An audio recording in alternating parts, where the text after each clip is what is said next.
I'm Brett Parbery, and I'm looking forward to competing at this year's Sydney CDI. At this stage, it's looking like I'll take DP Weltmeister in the Grand Prix. I'll take hopefully Lorenzo, which is owned by the Farrell family at Mullowa, in the small tour, so Prince & George Intermediate 1 and Intermediate 1 Freestyle. The Farrell family have another one called First in Friendship. I'm hoping she can do the CDN National Prince & George. And then my Certainly Sir will hopefully be in the 6-year-old class. So what I'd love to get out of this year's Sydney CDI is, especially with Weltmeister, is to I just really want to do a good Grand Prix test.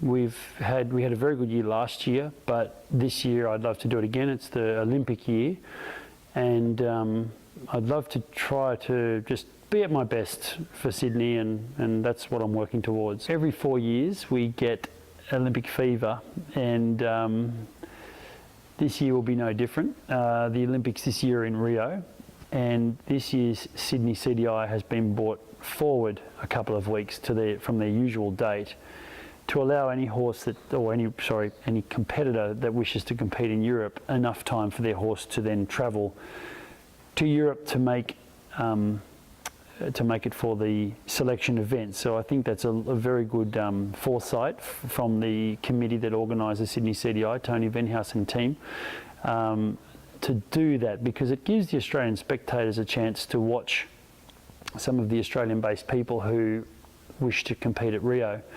So Australian dressage is coming.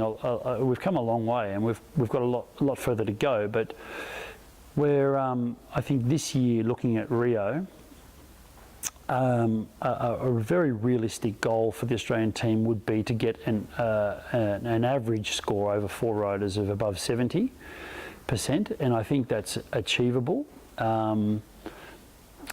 I think that whoever the team is consisting of, I think that we have the people to do it, and we have the horses to do it.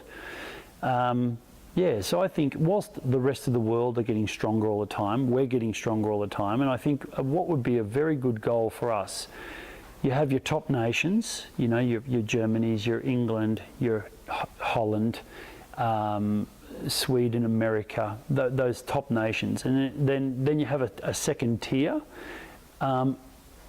I would like to see us at the top of the second tier, and I think that's doable.